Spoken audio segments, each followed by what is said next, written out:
예, 여러분 반갑습니다. 주님께서 새해를 주시고 2023년 새 날이 밝고 또 주님 앞에 이렇게 우리가 새해 예배를 이렇게 또 드리게 됨을 하나님께 영광과 감사와 존귀를 올려드립니다. 2022년은 지구촌에 우크라이나 전쟁부터 코로나로 인해서 수많은 또 경제적인 아픔들과 또 각 가정의 고통이 감당할 수 없는 그런 해였습니다. 올해도 아마 수많은 가정들이 경제난과 또 가정, 또 부모, 남편과 아내들, 자녀들 주님의 은혜 없이는 우리가 어떻게 살아가야 될지 참 하루하루가 고통스러운 우리 형제 자매들이 너무 많다라고 생각합니다. 우리가 금식하다가 죽는 사람은 거의 없습니다. 금식이 끝나고 보식할 때 절제하지 못해서 죽는 사람이 대다수입니다. 그 이야기는 무슨 말이냐 하면 우리가 춥고 배고프고 고통스러울 때 사람이 잘 죽지 않습니다. 우리가 언제 사람이 죽고 타락하느냐 하면 즐겁고 돈이 많고 내가 부유할 때 그때 타락하고 사람이 망가집니다. 미국이 영국에서 그 메이플라워를 타고 하나님을 찬양하기 위해서 신대륙으로 갔을 때 초창기에 거의 절반 이상의 사람들이 그 전염병이라든지 그 풍토병 또 신대륙에 가서 그 혹독한 겨울을 이기지 못하고 다 죽어갈 때 그 인디안들이 동물도 갖다 주고 옥수수 재배하는 것도 가르쳐 주고 그렇게 해서 오늘날의 미국이 전 세계의 초강대국이 생겼습니다. 그러나 하나님을 예배하기 위해서 신대륙에 가서 불과 200~300년 만에 이 지구촌 인구 80억을 휘어잡는 초강대국으로 하나님이 축복해 주셨는데 하나님이 그 기뻐하셨던 미국이 오늘날 마약과 폭력과 날마다 총을 쏘고 살인과 방화와 타락이 극에 달해 있습니다. 제가 새해 예배를 드리면서 이 말씀을 우리 여러분들에게 드리는 것은 여러분 가정에 많은 어려움이 있고 또 돈이 떨어지고 자녀에게 돈을 줘야 되는데 돈을 주지 못하는 아버지와 그 어머니의 마음이 얼마나 고통스럽겠습니까? 그러나 하나님께서 오늘날 세계 인구 80억을 좌지우지하는 미국이 그 메이플라워를 타고 그 내일을 알 수 없는 어둠 속에서 오직 하나님을 예배하겠다는 그 일념으로 그 떠났던 불과 100, 150명 가까이 되는 그 사람들이 그것도 절반 이상이 죽고 그 꺼지 중에 꺼지들이 남아서 살아남아서 오늘날 80억 인구를 주름잡고 달에 비행기를 띄워보내고 전 세계를 좌지우지하는데 하나님의 마음이 기쁘시겠습니까? 차라리 그 굶어 죽고 꺼지가 되어서 쓰러져 가던 미국 초창기에 그 1세대 그 사람들을 하나님께서 가장 기뻐하셨다라고 저는 봅니다. 그러니까 오늘 우리가 예배 드리는데 돈이 없고 또 자녀도 가난하고 남편과 아내, 부모, 자녀가 다 힘들지라도 우리가 이 가난한 가운데 힘든 가운데 하나님을 진심으로 예배하고 또 찬양하고 우리의 기도가 하나님 앞에 눈물로서 올라갈 때에 하나님께서 진심으로 또 그 마음에 우리 예배를 받아주시고 우리의 자녀들과 또 우리 손자, 손녀, 우리의 후사들을 마음껏 축복해 주신다고 믿습니다. 예, 그러니까 금식하다가 죽는 사람 없습니다. 고난과 고통 가운데 죽는 부모가 없어요. 부모가 피를 먹여 쓰더라도 자식을 살립니다. 그러니까 우리가 코로나와 경제난과 올해 마이너스 성장이고 내년에도 또 어렵고 우리나라가 위기라고 하지만 우리가 이때 기도하고 하나님 앞에 찬송하고 감사하면 세계 속에 대한민국도 되고 이 지구촌도 전쟁과 많은 아픔이 있지만 하나님 앞에 우리가 예배만 회복되면 하나님께서 마음껏 축복하신다고 믿습니다. 아멘. 예, 오늘 함께 은혜 나눌 본문 말씀을 제가 봉독하겠습니다. 예, 요한복음 19장 25절에서 27절의 말씀을 제가 봉독합니다. 예수의 십자가 곁에는 그 어머니와 이모와 글로바의 아내 마리아와 막달라 마리아가 섰는지라. 예수께서 자기의 어머니와 사랑하시는 제자가 곁에 서 있는 것을 보시고 자기 어머니께 말씀하시되 여자여 보소서 아들이니이다 하시고 또 그 제자에게 이르시되 보라 내 어머니라 하신대 그때부터 그 제자가 자기 집에 모시니라. 아멘. 예. 오늘 요한복음 19장 25절에서 27절의 이 말씀은 여러분들이 우리 교회 다니시는 분들은 누구나 다 알겠죠. 그러나 이 말씀에는 엄청난 비밀과 하나님의 신탁이 숨어 있습니다. 심지어 목사 선교사도 이 구절을 읽으면서 깊은 뜻을 이해 못하는 사람이 많습니다. 저도 처음에 이 구절을 읽으면서 큰 시험에 들었어요. 근데 성경을 읽고 묵상하면서 하나님 이거 왜 이랬습니까? 이거 왜 이랬습니까? 라고 질문하고 또 질문했을 때 주의 성령께서 저에게 주신 감동이 있습니다. 이것은 성경 주석이나 신학자들이 해석한 게 아니고 오늘 여러분 앞에 말씀 전하는 목사가 이 구절을 읽으면서 마음으로 시험 들고 하나님 앞에 묻고 또 물었을 때 주의 성령께서 저에게 주신 감동이 있기 때문에 그것을 여러분과 함께 은혜를 나누고자 합니다. 자, 한글로 쓰여져 있고 지금 이 구절은 예수님께서 십자가에 달리셔가지고 목숨이 끊어지기 직전에 생모인 자기 어머니 마리아를 자기가 가장 사랑하는 제자 사도 요한에게 부탁하는 장면입니다. 어려울 게 전혀 없죠.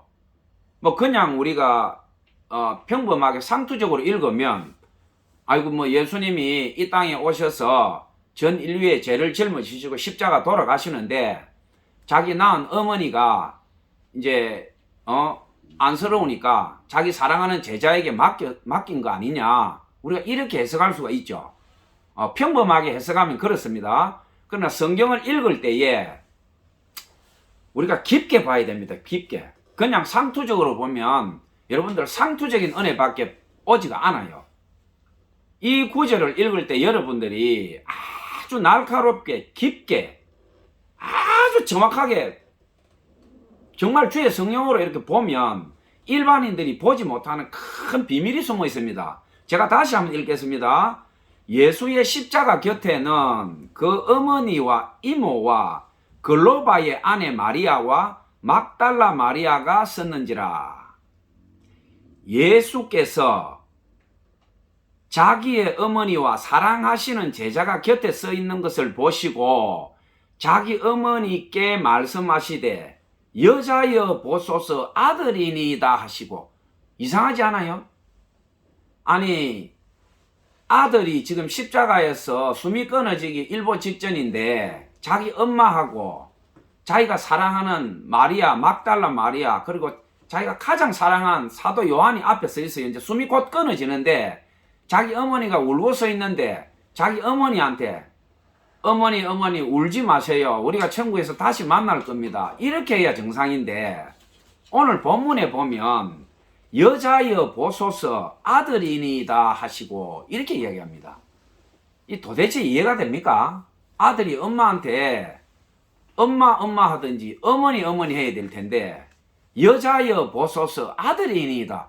이게 무슨 남이 이웃집 아저씨가 하는 말처럼 이렇게 하고 있어요. 여자여 보소서 아들이니이다. 숨이 곧 끊어지는데 자기 엄마를 보고 아들이 지금 이런 말 하고 있어요. 여러분들 이해됩니까? 목사님, 그러면 목사님은 뭐 어떻게 해석합니까?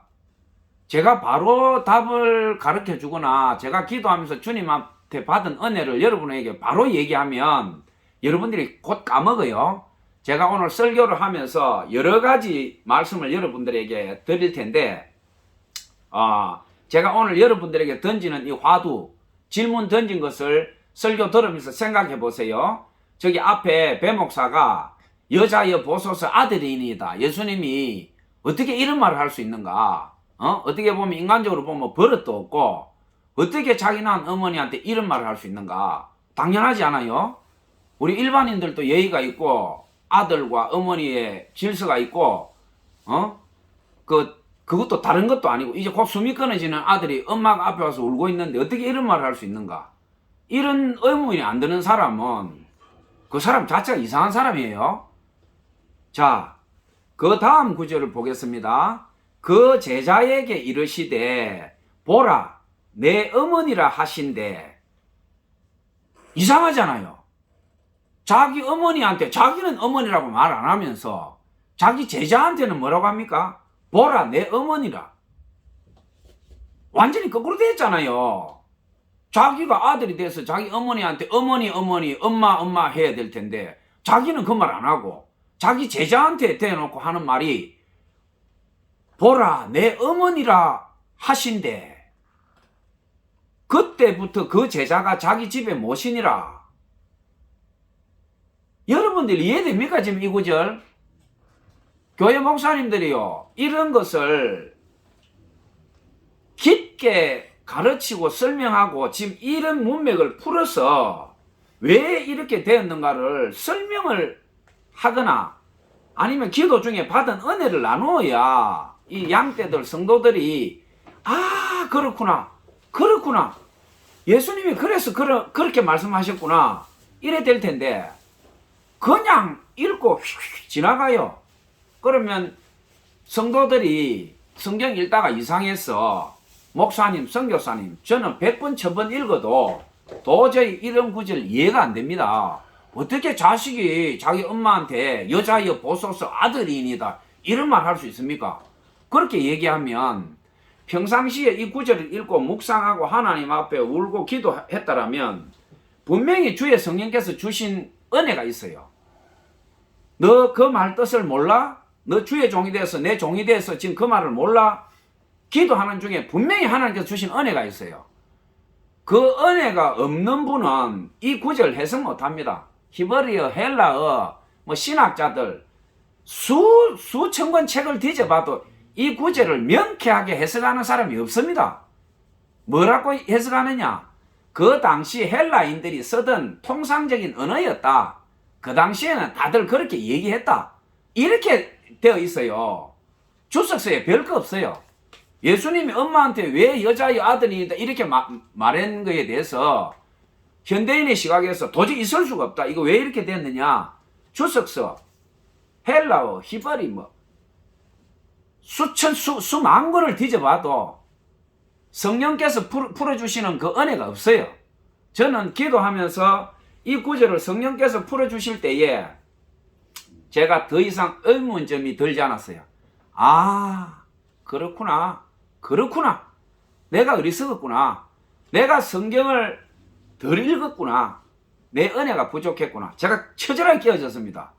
그래서 저하고 똑같이 은혜를 받은 분들은 제가 설명 안 해도 알 거예요. 목사님, 선교사님, 저도 기도하면서 성령께서 가르쳐 주셨어요. 그런 분들은 괜찮아요.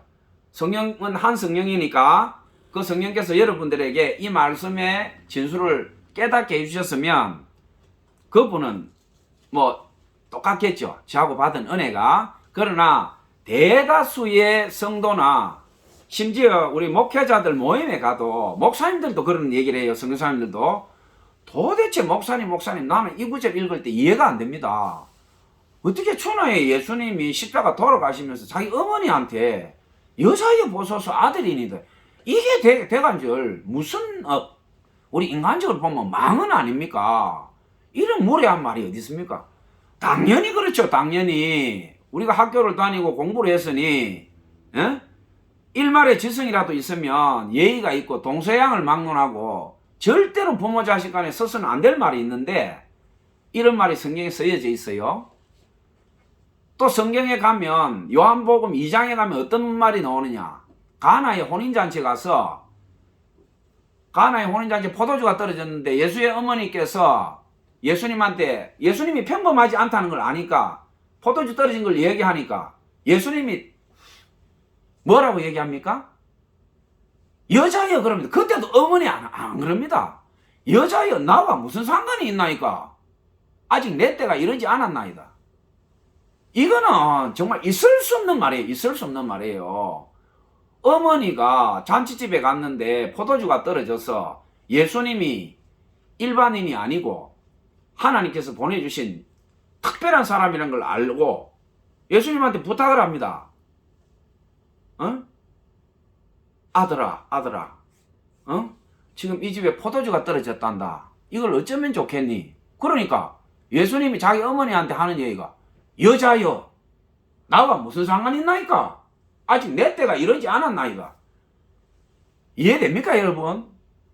우리 일반 사람의 기준으로 보면 뭐 뺨따구니를 맞고 어디 천하에 이 버르장머리 없는 녀석아 어머니한테 그게 무슨 말이냐, 이게 정상 아니겠어요?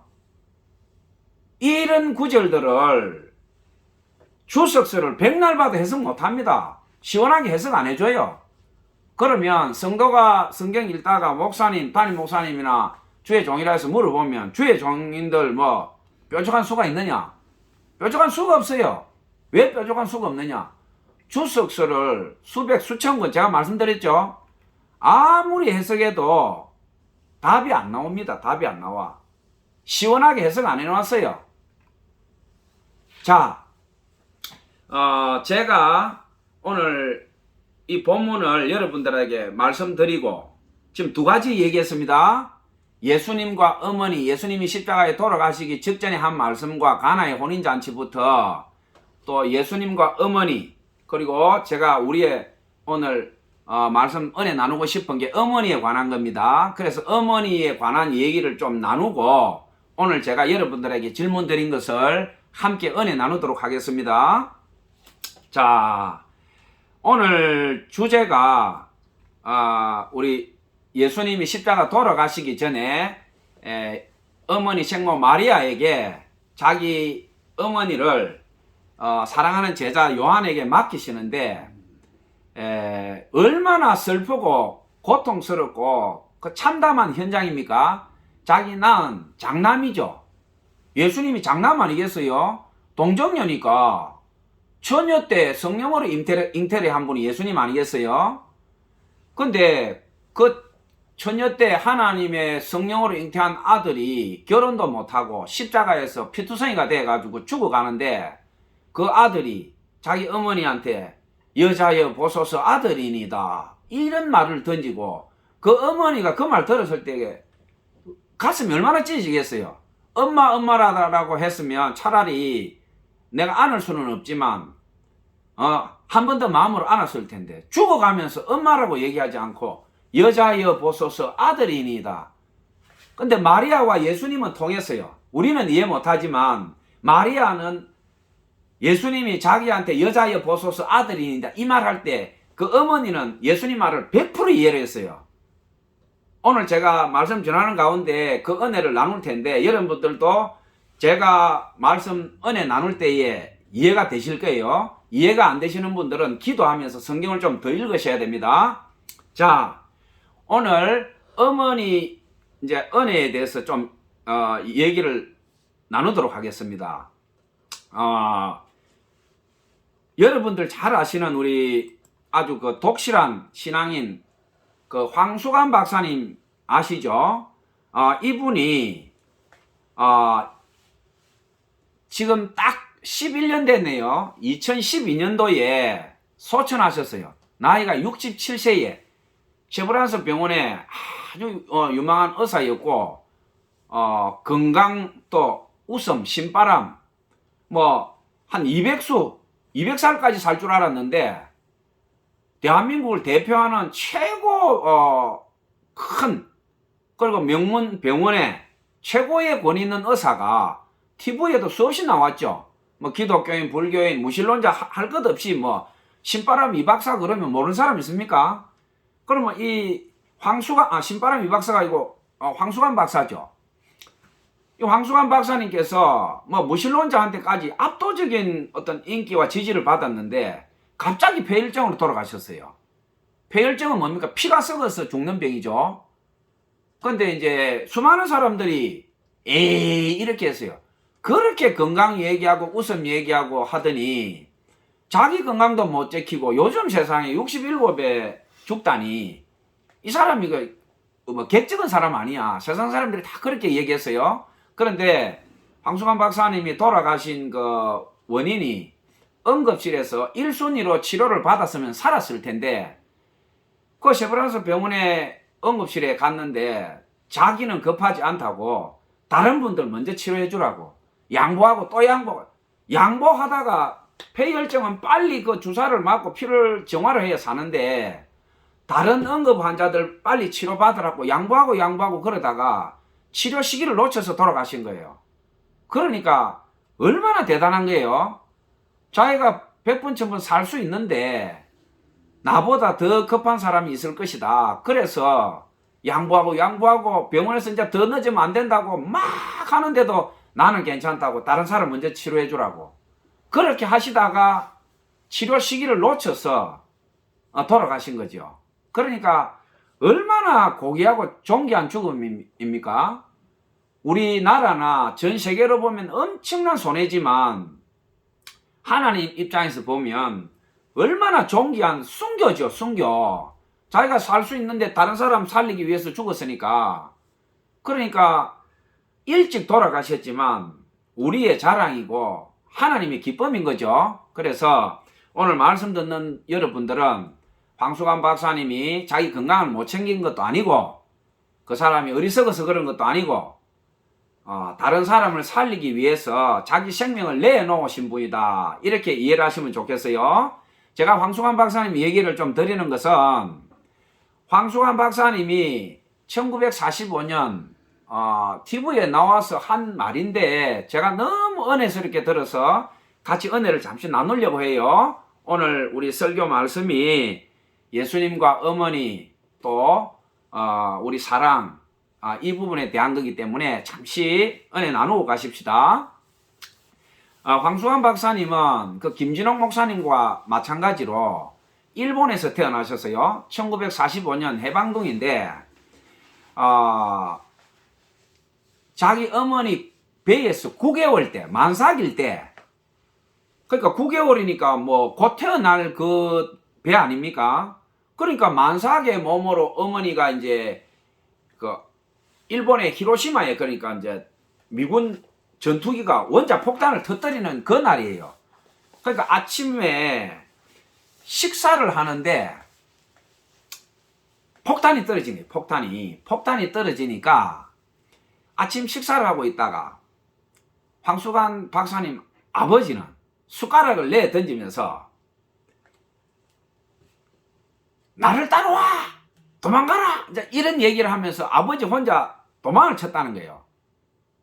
아침 식사를 하시다 숟가락을 던지고 그 이제 황수관 박사님 어머님은 9개월 된 황수관 박사님을 이제 임신을 하고 계시고 그 자기 위에 이제 4살, 2살 터울에 누님이 이제 같이 옆에서 이제 조그만하게 해서 식사를 하고 있는데 그러니까 원자 폭탄이 쾅 하고 떨어지니까 그 충격이 뭐 어땠겠어요? 막 온 이 지구가 부서질 듯한 충격이 일어나지 않았겠어요?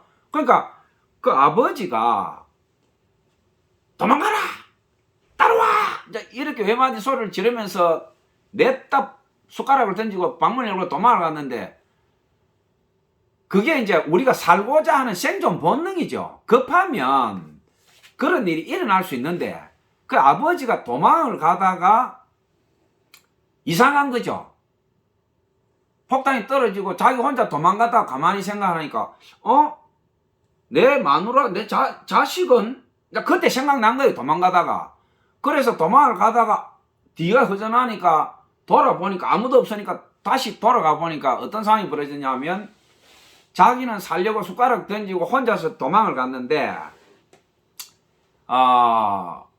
그 황수관 박사님 어머니께서 만삭이 됐으니까 배가 뭐 남산처럼 돼가지고 그 배를 가지고 보니까 방에 보니 치마를 벌려가지고 4살 2살짜리 애를 치마 밑에 넣고 엎드려가지고 이렇게가 어미 닭이 뺑아리 품듯이 그래 엎드려가 있는 걸 이제 그 황수관 박사님 아버님이 본 거예요. 그 얼마나 부끄럽겠어요. 집에 가장이 되고 아버지가 되어서 자기 아내가 9개월 된 애를 배가 2살 4살짜리 제대로 걷지도 못하는 딸애가 방에 아침밥 먹고 있는데 폭탄이 떨어지니까 숟가락 던지고 도망가라 따라와 이렇게 하면서 냈다 도망을 가버렸는데 막 도망가다가 보니까 이상해서 보니까 아무도 없으니까 돌아가니까 자기 아내가 만삭이 돼서 4살 2살짜리 애를 치마로 덮어서 엎어져 가지고 그건 뭡니까? 폭탄 떨어지면 나는 죽고 내 배에 들은 애하고 이 딸 둘은 내가 살리겠다 그거 아닙니까? 몸으로 덮어 있었으니까 실제로 중국에서 그게 일어났죠. 막 그 불이 나고 뭐 타고 이렇게 했는데 발굴을 해보니까 그 어머니가 그 자녀를 덮어가지고 어머니는 죽고 그 덮은 자녀는 살아난 그 실제 그 사건이 있습니다. 근데 그 황수관 박사님 아버님이 들어가 보니까 이제 그렇게 하고 있는 거예요. 그러니까 사람이 그 본능이에요. 그러니까 아버지가 뭐 나빠서 그런 게 아니고 급한 일이 일어나면 본능적으로 자기도 모르게 도망가게 돼 있어요. 근데 황수관 박사님이 하는 얘기가 뭐냐면 남자든 여자든 본능은 똑같은데 왜 그 상황에서 반응하는 것이 아버지와 어머니가 다르냐는 거예요. 아버님은 혼자 살려고 내 빼버리고 만삭이 된 엄마는 그건 본능이 없나는 거냐 그 얘기죠. 그 만삭이 돼서 된 엄마는 그 폭탄 떨어지니까 자기 죽는 건 생각하지 않고 새끼 살리려고 치마 덮어가 자기가 거기에 덮었다 이거예요. 그러니까 그걸 보면서 이제 황수관 박사님 아버님이 피눈물을 흘린 거예요. 전쟁통에 처자식 버리는 애비는 있어도 자식 버리는 어미는 없구나. 그렇게 그 피눈물 흘리면서 자기가 하늘을 보면서 그 황수관 박사님 아버님이 맹세를 했대요. 내가 2번 다시 내 자식 안 버린다. 처자식 안 버린다. 오늘 이 일을 내가 죽을 때까지 안 잊어버리겠다. 그렇게 다짐을 했는데 5년 뒤에 이제 한국을 들어온 거예요. 근데 황수관 박사님 하는 얘기가 아버지의 그 맹세가 5년을 못 갔다는 거예요. 5년을. 한국에 와서 5년 뒤에 어떻게 됩니까? 우리 다 아는 6.25 전쟁이 벌어졌어요. 전쟁이 일어났는데 피난을 이제 막 가는데 아버님은 지게를 지고 앞서가고 이제 어머니가 큰 보따리를 이고 짊어지고 이제 황수관 박사님은 태어나가 5살이고 자기 위에 이제 2살 터울이니까 손위에 이제 누님 2분이 7살 9살짜리. 그러니까 황수관 박사님은 5살이니까 꼬매니까 뭐 짐도 안 지고 쫄랑거리고 따라가고 이제 그 어머님은 이고 지고 가고 2 딸도 이제 어리지만 보따리를 들고 가는데 수류탄이 휙 날아오더니 팡 하고 터지니까 황수관 박사님 아버지께서 길을 가다가 똑같은 상황이 벌어진 거예요. 일본에서 하고 지게 지고 가다가 지게를 냅다 던져버리고 옆에 수로로 막 그냥 혼자서 사정없이 뛰어들어가 버린 거예요. 그래서 이제 황수관 박사님 아버님이 수로에 들어가서 이제 수류탄이 팍 터지고 이제 막 파편이 터지고 막 문제가 일어나고 난리가 나고 난 뒤에 가만히 생각해 보니 자기 혼자 또 수로에 들어와 있다 이 말이에요. 그래서 내 마누라와 내 새끼들 어떻게 됐지 하고 수로에서 머리를 싹 올려보니까 똑같은 상황이 벌어진 거예요. 그 황수관 박사님 어머니께서 어떻게 하고 있느냐. 일본에서 했었던 그 상황이 재현된 거예요. 또 똑같이 딸 둘과 아들 이제 3명이죠. 배 안에 있던 자식은 낳았으니까 그 셋을 이렇게 어미닭이 병아리 품듯이 모아가지고 또 똑같이 그 위에 자기가 몸을 덮어가 길 위에 자기는 살려고 지게도 던져버리고 수로를 뛰어 들어갔는데 자기 엄마는 수로도 그 여가도 없이 길 위에 그대로 애 3명을 보듬어가 3명을 덮어놓고 그 위에 그 어머니가 이렇게 덮어가 이렇게 딱 이렇게 엎드려 있은 거지. 그러니까 뭐 수리탄 아니라 수리탄이 천개 만개 날라와도 내 자식은 손 못 댄다 이거죠. 그 황송한 박사님 아버님이 그거를 보면서 그 심정이 어떻겠어요? 일본에서 맹세까지 하고 내가 2번 다시 급한 일 생기면 내 마누라랑 내 자식 내가 안 버린다 해놓고 뭐 불과 5년도 안 된 세월에 수류탄 터지니까 뭐 지게 막 진채로 막 지게가 뻗어지든지 말든지 막 수로로 뛰어 들어가 가지고 자기 혼자 이제 엎드려 있은 거죠. 그 수류탄 터지고 조금 이따 올라와 보니 그 상황이 벌어져 있으니까 뭐 할 말 있습니까? 물론 사람의 개인차는 있을 수 있어요. 아버지가 자녀를 더 사랑하는 집도 있을 수 있고 어머니가 자녀를 더 사랑하는 집도 있을 수는 있지만 우리가 대체적으로 짐승이나 사람에게서 공통적으로 나타나는 것이 새끼를 살리려고 하는 그 마음은 여자, 짐승도 암컷이 수컷보다 훨씬 강하다고 그래요. 그러니까 황송한 박사님이 그 얘기를 하면서 비영어권, 그러니까 영어를 쓰지 않는 나라의 사람들에게 그 설문조사를 해보니까 이 세상에서 가장 아름다운 영어 단어가 뭐냐라고 설문조사를 해보니까 mother이라고 합니다. mother. 엄마라는 거죠. mother. 그럼 2번째는 father. 아버지가 돼야 되지 않겠어요? 그래서 기대를 하고 설문조사를 했더니 2번째 father이 나오는 게 아니고 fashion. 열정. 열정이 나왔다는 거죠. 열정. 피정, 패션. 그럼 3번째는 이제 아버지가 나오겠지 해서 이제 기대했더니 3번째도 안 나와요. 3번째 단어가, 영어 단어가 뭐가 나왔냐면 스마일이라고 하는 단어가 나왔어요. 웃음이죠. 스마일, 미소. 그러니까 이제 조사를 한 기관에서 아니 father, 아버지가 왜 안 나와? 어머니가 1이면 2, 3위 때 아버지 나와 있는데 이제는 나오겠지. 4번째 조사를 하니까 세상에 어떤 단어가 나온지 아십니까? 우리가 그토록 좋아하는 love, 사랑이라는 단어가 1위가 아니고 4위로 나왔어요. 4위로. 충격 아닙니까? 엄마, mother이라고 하는 단어가 이 세상에 존재하는 어떤 영어 단어보다 1순위에 있었다는 거죠. love, 사랑보다 mother, 어머니가 더 앞에 있었다는 겁니다. 어머니. 굉장한 일이죠, 이게.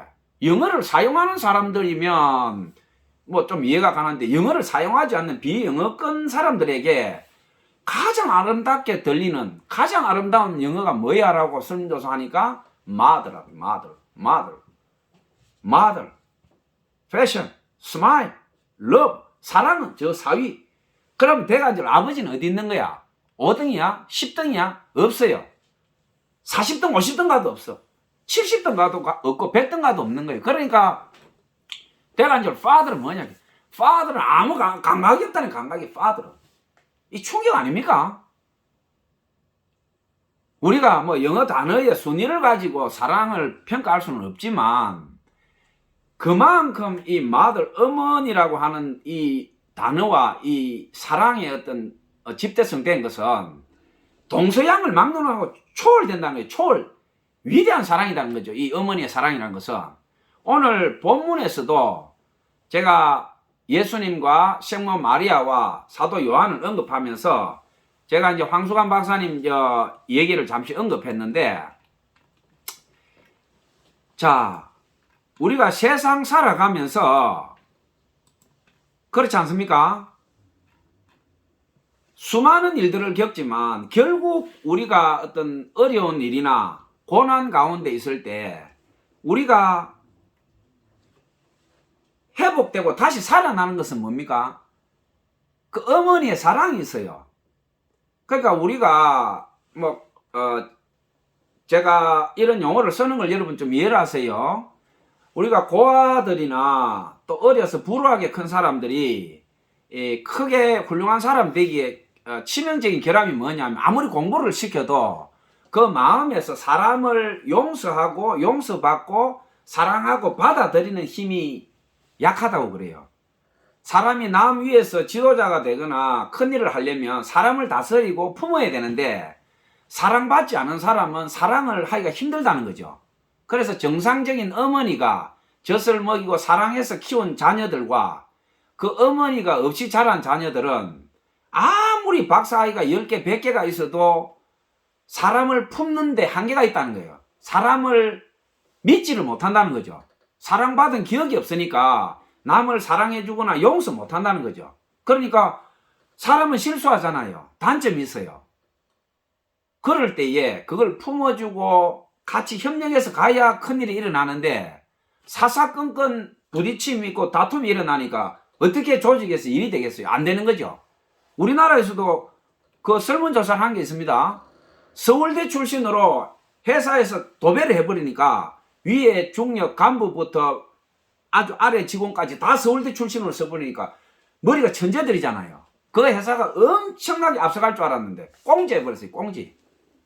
지방대 출신과 그 명문대 출신들을 적절히 섞어서 채용한 회사가 가장 큰 발전을 했고 서울대 출신만 가지고 회사를 딱 모집해서 해보니까 꼴찌해버렸어요. 성과가.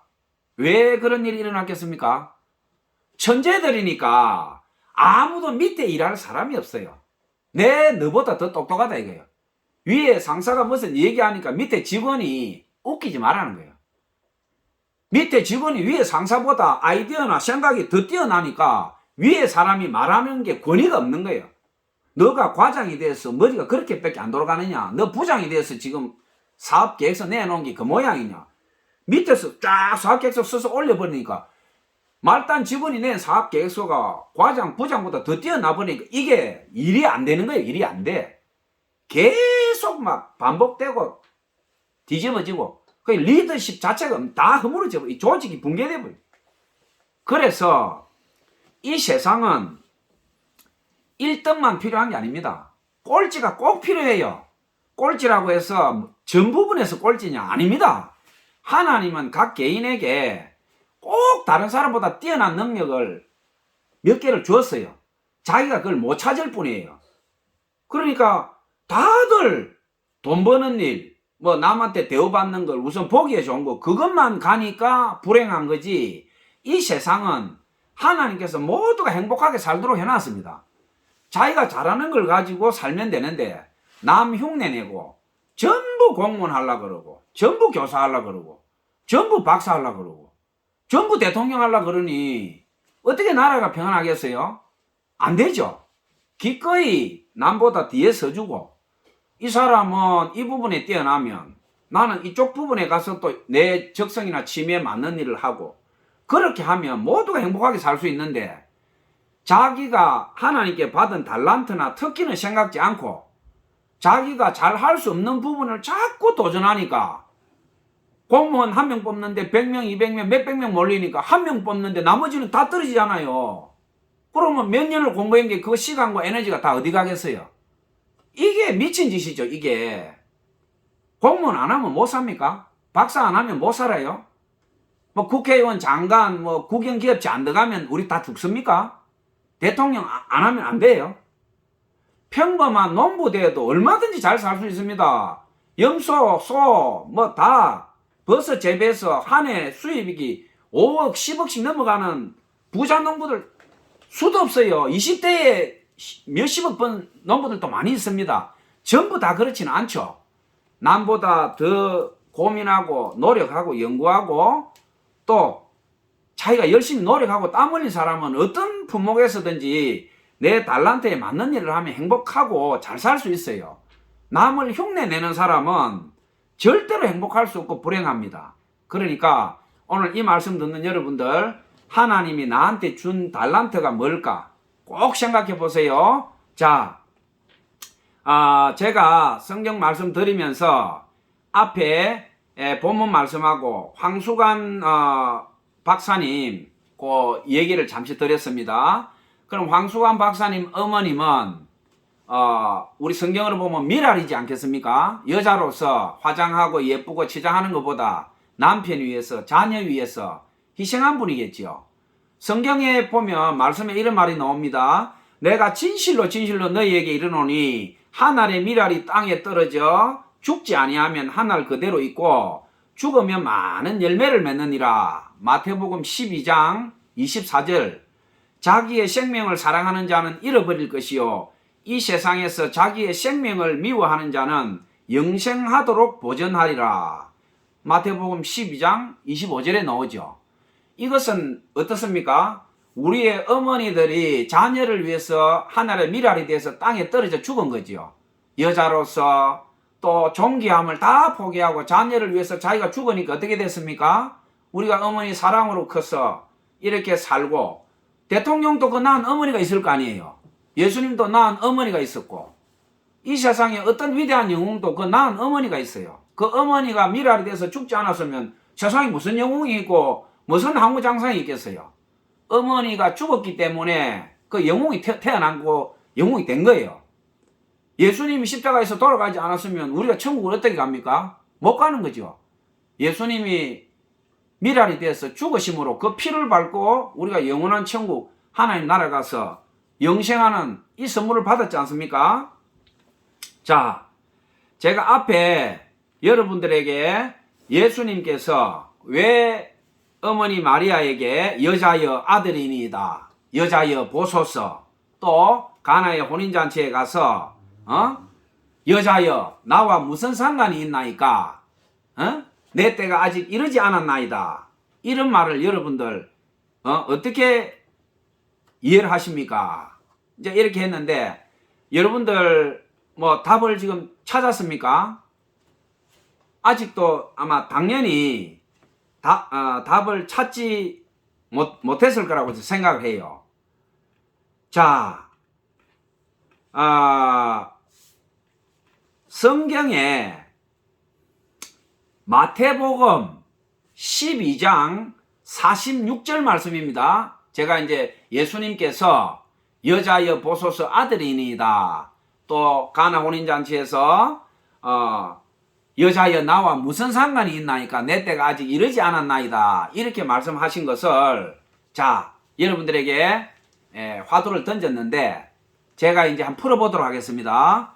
마태복음 12장 46절에 예수께서 무리에게 말씀하실 때에 그 모친과 동생들이 예수께 말하려고 밖에 섰더니, 그러니까 예수님께서 이제 하나님의 말씀을 풀어주고 설교하는 가운데에 그 옆에 있는 동료들이 지금 밖에 너희 어머니와 너희 형제들이 와 있다라고 지금 말하는 장면이에요.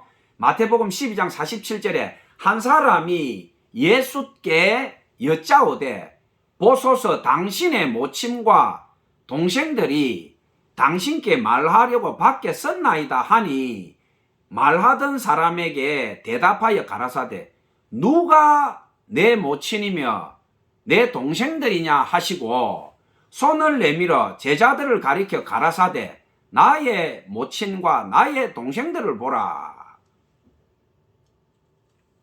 50절에 누구든지 하늘에 계신 내 아버지의 뜻대로 하는 자가 내 형제요 자매요 모친이니라 하시더라.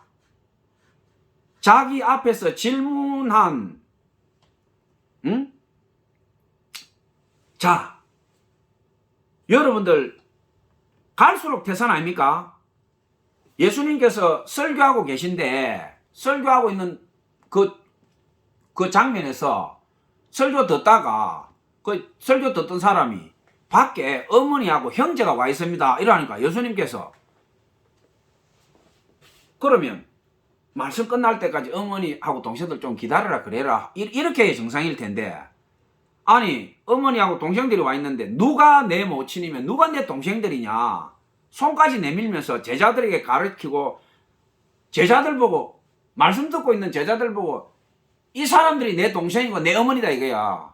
자기 밖에 어머니하고 동생들이 와 있는데, 이거는 이해됩니까? 어머니와 동생들이 밖에 와 있는데 저 사람들 내 동생 아니다 이 말이에요. 오늘 말씀 듣고 있는 이 사람들이 내 동생이고 내 어머니다. 그 말을 듣는 어머니나 동생들 마음이 어떻겠어요? 그러면서 누구든지 하늘에 계신 내 아버지의 뜻대로 하는 자가 내 형제요 자매요 모친이라 하시더라. 굉장하지 않습니까? 자,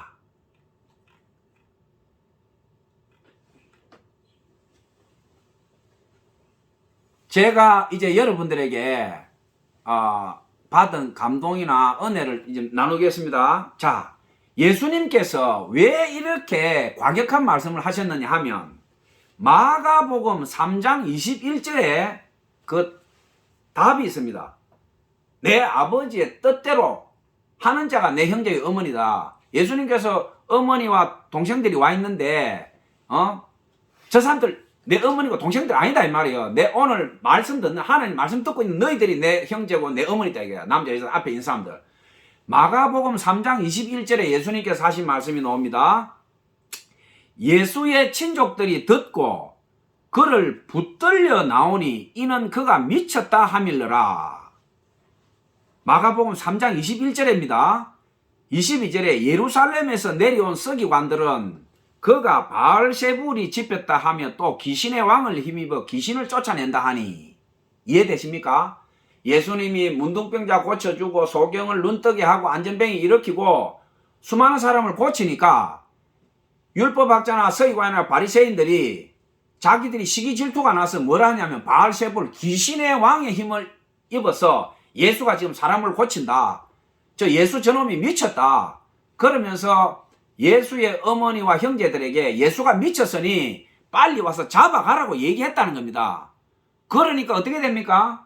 예수님이 설교하거나 예배 드리기나 말씀 선포하는 자리마다 그 서기관이나 율법학자들이 그 어머니하고 생모하고 형제간들한테 가서 야 예수가 미쳐서 지금 사람들 모아놓고 미쳐서 지금 귀신 바알세불의 힘을 빌려가지고 사람들 고치고 지금 신성모독하고 있으니까 너희들이 빨리 잡아가서 집에 데려가. 자꾸 그렇게 한 거예요. 그러니까 오늘 본문에 나오지 않습니까? 마가복음 3장 21절에 예수의 친족들이 듣고 그를 붙들려 나오니 이는 그가 미쳤다 하밀러라. 이해됩니까? 예수님께서 누가 내 형제고 누가 내 어머니냐 이렇게 얘기한 것은 오늘 이 본문 말씀을 이해 못하면 이해가 안 됩니다. 예수님이 하나님의 영광과 말씀을 선포하면서 지금 하나님의 거룩한 지금 공생애에 지금 대사역을 하고 있는데 그 시기 질투한 서기관과 바리새인들과 율법학자들이 예수의 어머니와 형제들한테 가서 야 너가 아들 예수가 미쳐서 사람 모아놓고 귀신의 왕의 힘을 빌어서 지금 사람 고치고 지금 난리 미친 포닥거리 하고 있으니 빨리 예수 멱살 잡고 너희 집으로 끌고 가 이러니까 예수의 어머니와 형제간들이 어떻게 됩니까? 서울 시내에 호랑이 나타났다는 말을 한마디 하면 안 들어도 세 분 하면 다 믿는다 그러잖아요. 자꾸 서기관하고 율법학자들 바리새인 그 당시에 지도자들이 와서 얘기하니까 예수의 어머니와 형제들이 이 말을 믿고 실제로 예수님을 데려가려고 온 거예요. 그러니까 이건 뭡니까? 예수님이 하나님 말씀을 선포하고 거기서 병자들을 치료하고 그 하나님의 일을 하고 있는데 그 생모와 형제간들이 다른 사람 말을 듣고 예수님을 데리러 온 거예요. 그러니까 예수님께서 하신 말씀이 이 맥락이 그렇게 된 거예요. 누가 내 형제고 누가 내 어머니냐? 에? 하나님의 말씀을 듣고 하나님의 일을 하는 너희들이 내 형제요 내 어머니다 이 말이에요. 무서운 말 아닙니까? 우리가 인간적으로 이 말을 읽어버리면 어떻게 어머니하고 형제간이 왔는데 예수님이 저런 말씀을 하실까? 이렇게 우리가 쉽게 말하면 마귀한테 걸려들 수 있어요. 그러나 성경을 마태, 마가, 누가, 요한 사복음서를 자꾸 읽다가 보면 성경 말씀이 궤가 맞아 들어갑니다. 여기서 빠진 구절이 저기로 맞춰 들어가고 척척척척 들어가면서 성경이 맞춰지면서 아 예수님이 그래서 그렇게 하셨구나 이해가 되는데 이것을 성경을 한두 번 읽고 많이 안 읽거나 또 성경 읽으면서 반드시 기도해야 됩니다. 우리 성경에 기록되어 있지 않습니까? 성령께서 너희에게 모든 걸 깨달아 알게 하시리라.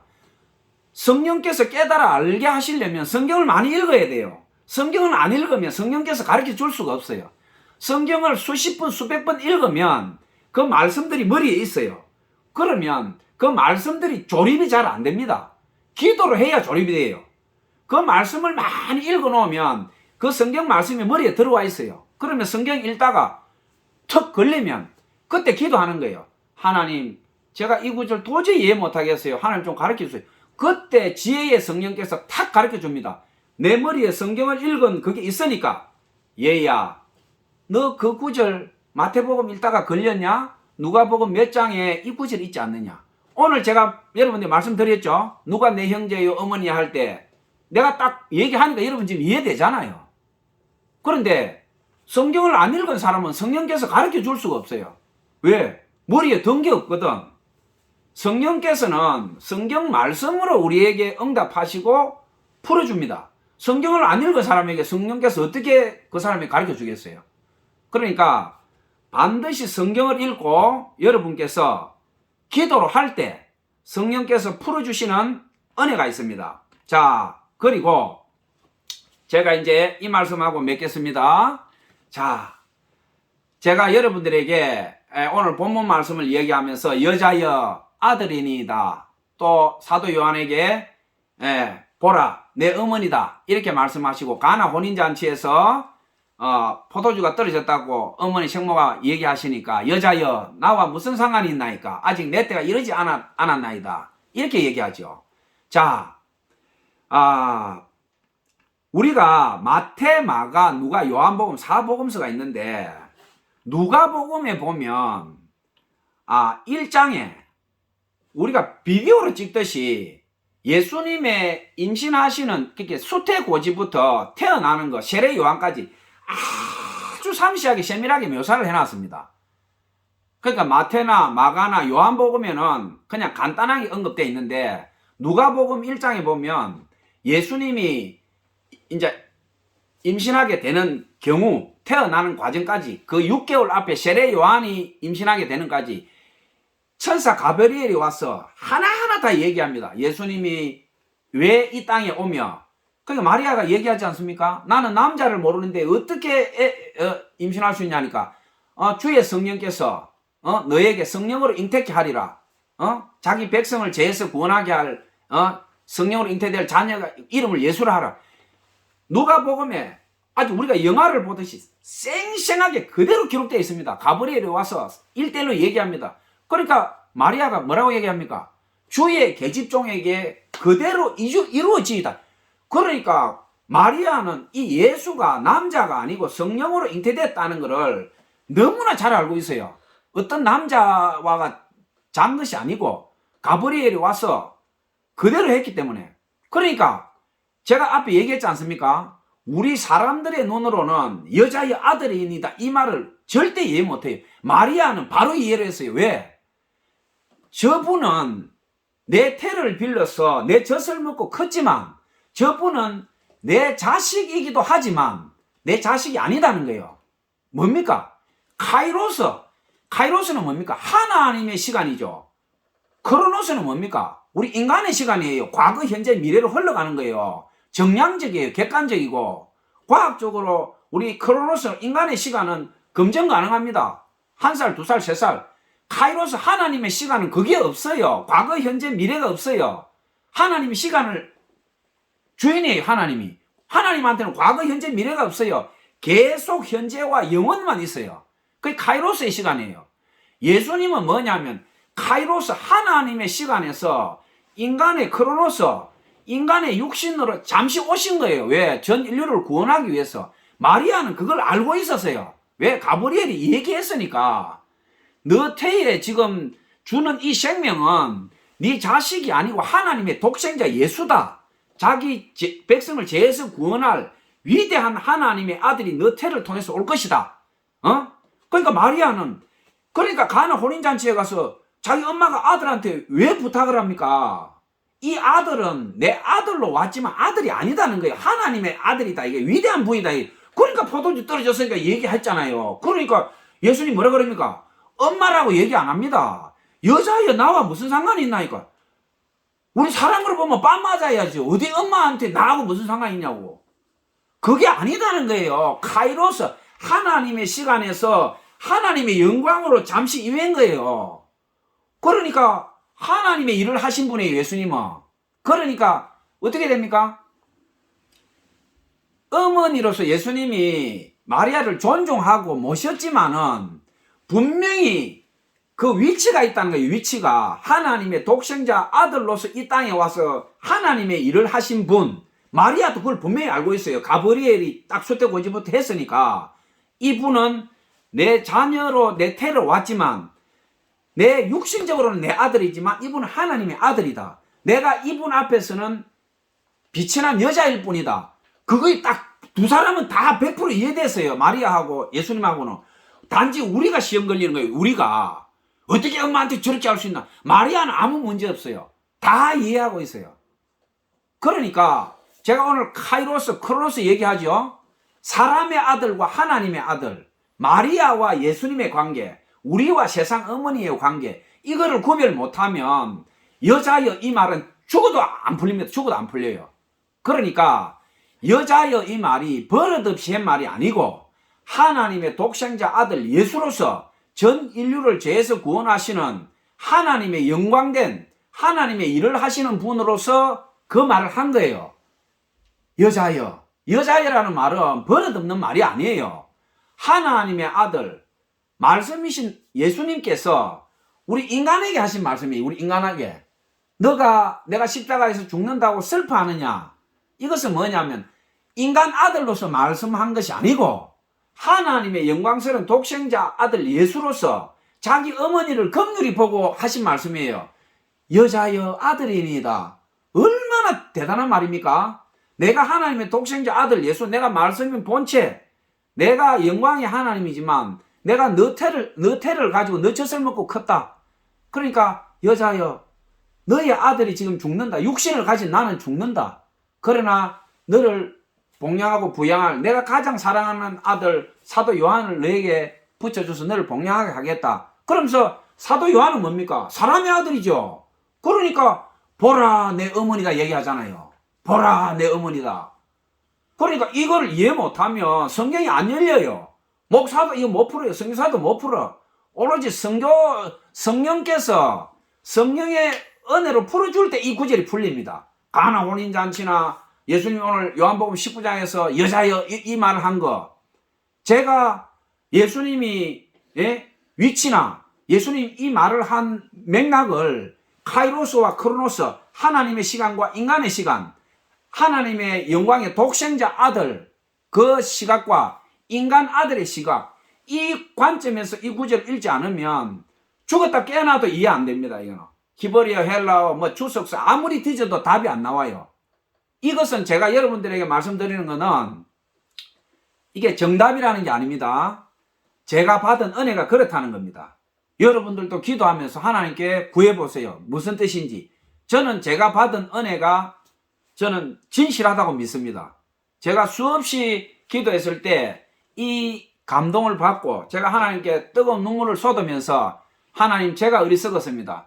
제가 성령 하나님의 영광으로 이 성경을 보지 않고 제가 세상 눈으로 인간의 눈으로 이 구절을 읽었으니 당연히 이 구절이 안 풀리는 게 하나님 맞습니다. 주의 성령께서 저를 깨닫게 하시니 하나님 감사합니다. 제가 하나님께 영광을 올려드립니다. 그리고 제가 하나님께 영광을 올려드렸습니다. 자, 오늘 여러분께 제가 황수관 박사 어머님과 예수님 성모 마리아 또 사도 요한 또 크로노스와 카이로스 하나님의 영광과 인간 하나님의 독생자 아들과 인간의 아들 이 관점으로 여러분들에게 말씀드렸습니다. 여러분들도 오늘 출애굽기에서 말씀하셨듯이 우리 땅에 있는 부모님을 우리가 잘 복양하고 효도할 때에 우리가 복받고 내 생명이 길리라 하나님께서 약속하셨습니다. 이 말씀이 하나님께서 약속 있는 첫째 말씀이라고 했습니다. 이웃을 사랑하고 하나님을 경외하며 내 땅의 부모를 공경하라. 이것이 첫째 말씀이라고 했어요. 우리가 하나님께서 약속하신 이 말씀을 새해 들어서 지키고 또 경외할 때에 우리의 자녀와 우리의 앞날이 영광 중에 있을 줄 믿습니다. 이 말씀을 듣는 오늘 여러분들 모두에게 2023년 하나님께서 주시는 은혜가 넘치고 또 이 땅에 머무는 동안 하나님의 영광이 여러분들과 함께 하기를 우리 예수님 이름으로 축복합니다. 아멘. 예, 감사합니다.